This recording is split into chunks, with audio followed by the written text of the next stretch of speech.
Variation of acceleration due to gravity. Acceleration due to gravity, जिसे हम small जी कहते हैं, ये कई सारे फैक्टर्स के साथ वेरी करती है। जैसे acceleration due to gravity height के साथ वेरी करती है, acceleration due to gravity depth के साथ वेरी करती है। Variation of acceleration due to gravity small g को हम डिस्कस करेंगे आज पर्टिकुलरली हाइट के साथ। तो variation of acceleration due to gravity में आज हम डिस्कस करेंगे इफेक्ट ऑफ ऑल्टीट्यूड, ऑल्टीट्यूड जिसे हम हाइट भी कह सकते हैं। जब एक ऑब्जेक्ट अर्थ के सरफेस से किसी सर्टेन हाइट पे होगा तब एक्सेलरेशन ड्यू टू ग्रेविटी कैसे वेरी करेगी, ये हमारी आज की डिस्कशन है। मान लीजिए कि हमारे पास ये अर्थ है, this is the centre of earth O, this is radius of earth capital R and object it is at a height H। Object earth के सरफेस से किसी हाइट H पर है। यहाँ पे हम क्लियरली देख पा रहे हैं कि O is the centre of earth, R is the radius of earth and H is the height of the object above the surface of earth।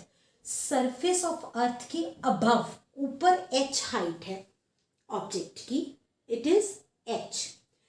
अब हमें स्मॉल g का फॉर्मूला पता है, g is equals to gm by r square। यहाँ पे small g is acceleration due to gravity, capital G is universal gravitational constant, capital M is mass of earth and capital R is the radius of earth। हम इसे equation number 1 मान लेते हैं। ये वो acceleration due to gravity है जो एक ऑब्जेक्ट को ऑब्जर्व होगी जब वो अर्थ के सरफेस पे होगा, जिसका रेडियस R है। अब हम ये मान के चले हैं कि एक ऑब्जेक्ट किसी हाइट H पे है above the surface of earth. जब ऑब्जेक्ट किसी हाइट H पे होगा तब हमारे पास G की वैल्यू वेरी करेगी, तो हम इसे G डैश मान लेते हैं। तो G डैश बना मेरे पास GM over R plus H का स्क्वायर। जहां R था वहां R प्लस H आ गया और इसे इक्वेशन नंबर 2 मान लिया।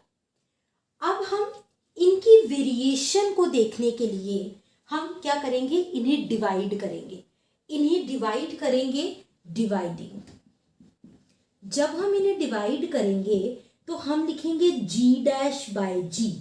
जब G डैश बाय G लिखेंगे तो G डैश की value GM over R plus H square और G की value GM over R square. क्योंकि G डिनोमिनेटर में था इसलिए इस वैल्यू को मैंने ऐसे लिखा GM ओवर R स्क्वायर। हम यहाँ क्लियरली देख सकते हैं कि GM capital G which is universal gravitational constant and capital M which is mass of earth, ये दोनों वैल्यूज कट हो रही हैं। सो G डैश बाय G मेरे पास बचा R square over R plus H का स्क्वायर। ये वैल्यू आने के बाद G डैश बाय G को आगे सॉल्व करते हुए हमने डिनोमिनेटर में से R स्क्वायर कॉमन लिया।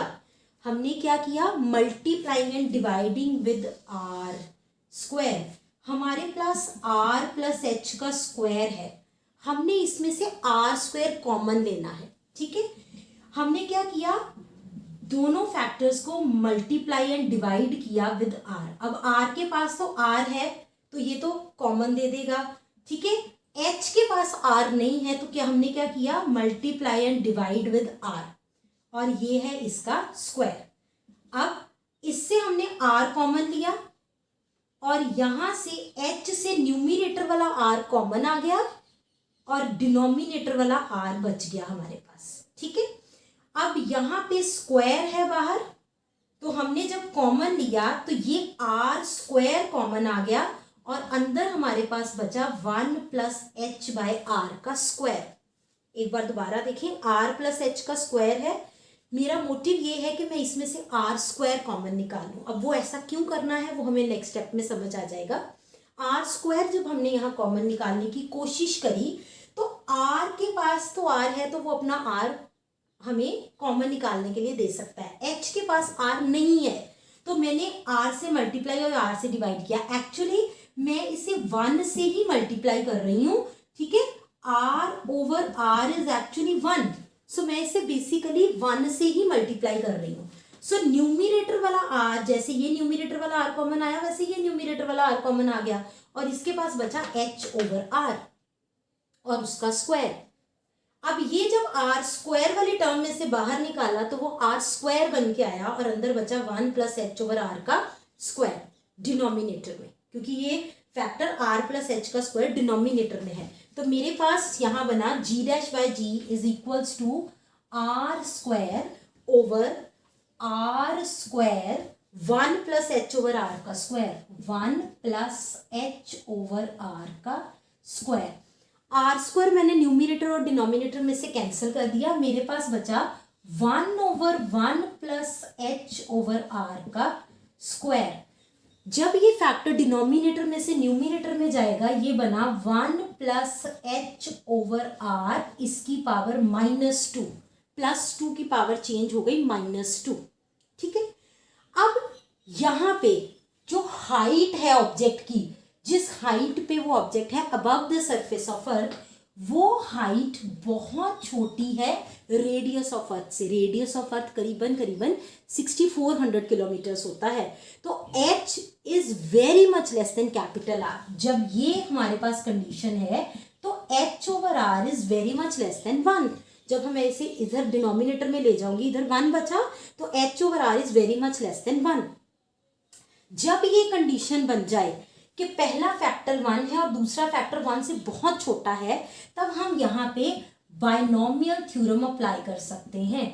हम यहाँ पे बाइनोमियल थ्योरम अप्लाई कर सकते हैं। बाइनोमियल थ्योरम जब हम अप्लाई करेंगे उसमें बहुत सारे फैक्टर्स आएंगे, ठीक है। हम हायर पावर्स को इग्नोर करते हुए सिर्फ g डैश बाय g की वैल्यू लिखेंगे 1। अब ये बाइनोमियल थ्योरम में फर्स्ट टर्म 1 आ गई, ठीक है। सेकेंड टर्म क्या आनी है, जो पावर थी ऊपर पावर क्या है -2, वो साथ में आएगी -2 और फैक्टर साथ ही आएगा h ओवर r, ठीक है। सो 1 पहला फैक्टर, पावर आगे ले आए -2 और जो दूसरा फैक्टर था h over r। Binomial theorem में और भी हायर पावर्स आती हैं, हम उनको इग्नोर कर रहे हैं, इस वक्त वो हमारे काम की नहीं है। तो हमारे पास g डैश की वैल्यू बनी g into 1 - 2h by r। g dash की वैल्यू हमारे पास बन गई g into 1 - 2h by r। ये है नई value of acceleration due to gravity at a height h। Height h पर जो नई वैल्यू है acceleration due to gravity small g की, ये वो वैल्यू है। यहाँ पे g ओरिजिनल वैल्यू है जो 9.8 मीटर पर सेकेंड स्क्वायर होती है, h है हाइट, जिस हाइट पे है object above the surface of earth. Capital R है रेडियस ऑफ अर्थ जो कि करीबन 6400 किलोमीटर्स होता है, ठीक है। इससे हमें पता क्या चला, देखिए g को जब 1 से मल्टीप्लाई करेंगे, ये ब्रैकेट है तो अंदर मल्टीप्लाई होगा, g को जब 1 से मल्टीप्लाई किया तो आया g, ठीक। और उस g में से कुछ माइनस हो रहा है, ठीक। g में से जब कुछ माइनस हो रहा है तो ऑब्वियसली जो वैल्यू आएगी, जो आंसर आएगा वो g से छोटा होगा। मान लीजिए मैं 5 में से कुछ माइनस कर देती हूँ, 1 माइनस कर देती हूँ, आंसर आया 4। 5 में से 2 माइनस कर देती हूँ, आंसर आया 3। 5 में से 3 माइनस कर देती हूँ, आंसर आया 2। 5 में से जब भी हम कुछ माइनस कर रहे हैं तो जो आंसर आ रहा है वो 5 से छोटा है। तो g डैश क्या है, g में से कुछ माइनस करके, तो वो g डैश ऑब्वियसली g से छोटा ही होगा। क्यों? क्योंकि वो कैसे बना, g में से कुछ माइनस करके। g में से कुछ माइनस किया तो g डैश आया, इसका मतलब जो g डैश है वो g से छोटा होगा।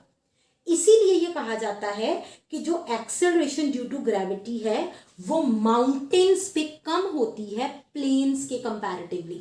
Value of acceleration due to gravity at mountains is lesser than at than at plains. Mountains पे एक्सेलरेशन ड्यू टू ग्रेविटी की वैल्यू कम होती है प्लेन्स के कंपैरेटिवली। वो इसी कारण होती है क्योंकि माउंटेन्स एक हाइट h पे हैं और at height h g dash is less than g।